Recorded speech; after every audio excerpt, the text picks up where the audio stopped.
Corporate मांगे मोड़ में अब हम बात करेंगे दिग्गज कंपनी इसी स्पेस की वेदांता से। आज कंपनी के टॉप मैनेजमेंट से हम उनकी बजट डिमांड पर बात करेंगे, साथ ही दिसंबर तिमाही के नतीजों और ग्रोथ आउटलुक के बारे में भी जानेंगे। ज्यादा बातचीत के लिए हमारे साथ मौजूद हैं कंपनी के ग्रुप CFO अजय गोयल जी। अजय जी, बहुत बहुत स्वागत है आपका शो पर। शुक्रिया हमें समय देने के लिए। सर, इस बार पहले बजट से ही शुरुआत करते हैं और माना जा रहा है कि कैपेक्स, ग्रीन एनर्जी ट्रांजिशन से जुड़ी काफ़ी सारी घोषणाएं इस बार हो सकती हैं। तो वेदांता अपने आप को कैसे पोजीशनिंग कर रहा है, क्योंकि वो मेटल्स में भी है, पावर में भी है, ऑयल एंड गैस कारोबार में भी है, तो अगर कुछ बड़ी घोषणाएं होती हैं तो वेदांता को कितना फायदा होगा? हमारा जो फोकस है वो कैपेक्स पे है। Vedanta is a growth company and will remain सो। हमारा इस साल में जो इन्वेस्टमेंट कैपेक्स पे है वो 1.7 बिलियन के आसपास है और अगले 3 सालों में हमें लगता है कि हम लगभग 5 बिलियन के आसपास overall, so 1.5 every single invest करेंगे ग्रोथ में। And that is Vedanta part of how do we build the nation. जहां तक सवाल बजट का है, थोड़ा सा all self certification will be helpful. थोड़ा सा जो इन्वायरमेंट है, इज ऑफ डूइंग बिजनेस, वहां पर कुछ और काम सरकार कर रही है और भी कर सकती है। उस केस में together public and partnership with the private sector can become further better. Sir, energy के साथ साथ मेटल्स और माइनिंग भी इस बार के बजट में की फोकस रहेंगे ही, तो क्या आपकी कुछ स्पेसिफिक मांग है इस बार के बजट से, जैसे कि ड्यूटी रैशनलाइजेशन के बारे में बात करें या फिर इंफ्रास्ट्रक्चर स्पेंड या फिर किसी तरह का इंसेंटिव आप एक्सपेक्ट कर रहे हैं इस बार के बजट से?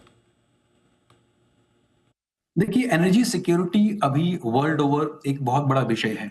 आपने देखा होगा बहुत सारे कंट्रीज हैं वेस्ट में, यूएसए, वो सब मिनरल्स पे कंट्रोल चाहते हैं। उस हिसाब से Vedanta becomes very important for the nation.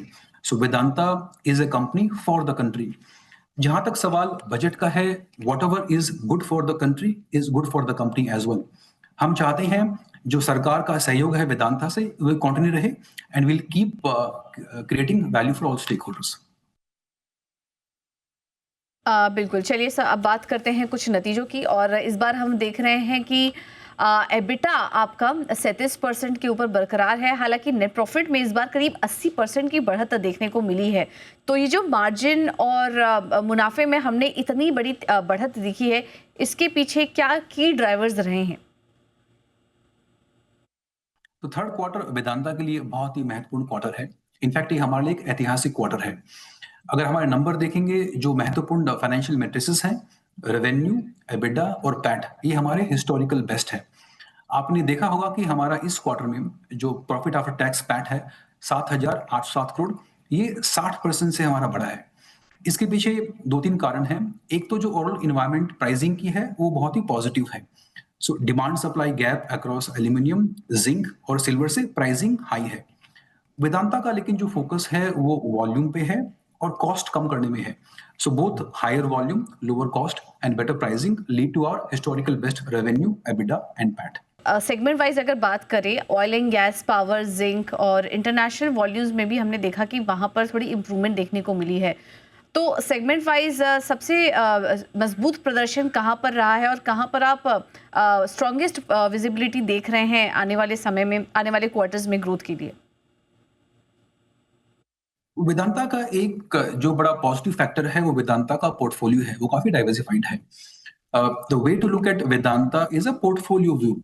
आपने देखा होगा हमारे पोर्टफोलियो में जो एल्यूमिनियम की प्रॉफिटेबिलिटी है वो 7,000 करोड़ से ज्यादा का एबिटा कंट्रीब्यूशन है। Almost 40% EBITDA from aluminium.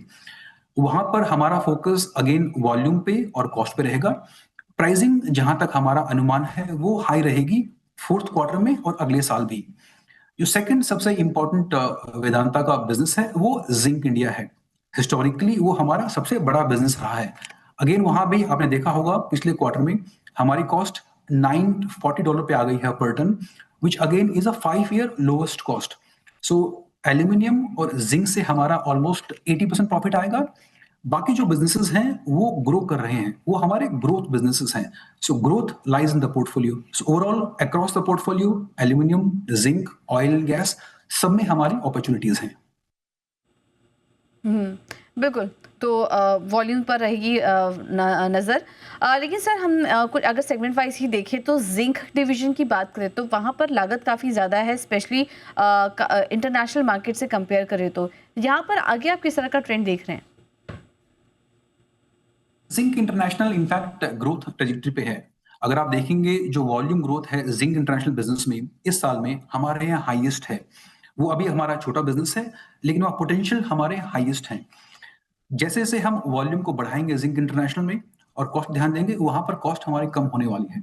Zinc international will be Vedanta's top 3 business in next 3 years, that is a given.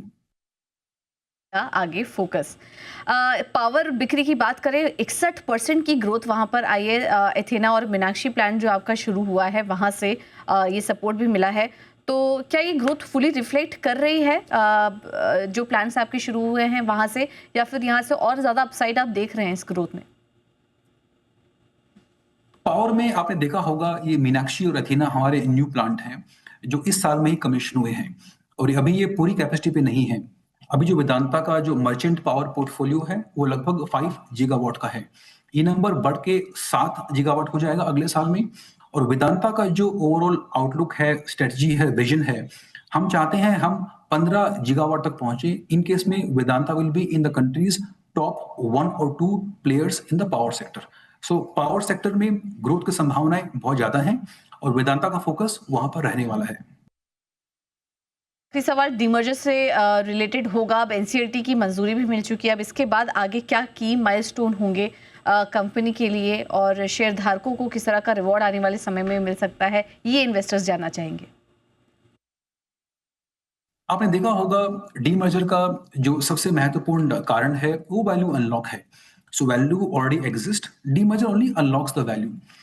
पिछले लगभग 1 साल में वेदांता का स्टॉक 450-500 से अभी 750 के आसपास है। सो लगभग 80 से 90% वेदांता का स्टॉक बढ़ा है। पिछले क्वार्टर में ही हमने जो रिटर्न दिया है वो 30% के आसपास है। जो सबसे महत्वपूर्ण पड़ाव था डीमर्जर का वो था एनसीएलटी का अप्रूवल, जो हमें दिसंबर 16 को मिल गया है। उसके बाद से कुछ इंटरनल रिक्वायरमेंट है। Example remains, we have to recast 5 companies balance sheet, we also have to allocate debt, we also got to look at 5 new boards. उसके अलावा कुछ लीगल रिक्वायरमेंट भी हैं अप्रूवल की, वे रूटीन प्रोसेसेस हैं। सो अगले 2 महीने में वो हम सब पूरे कर लेंगे। तो 1 अप्रैल को डीमर्जर बिकम्स इफेक्टिव। उसके बाद 15 मई के आसपास पांचों कंपनियां लिस्ट हो जाएंगी।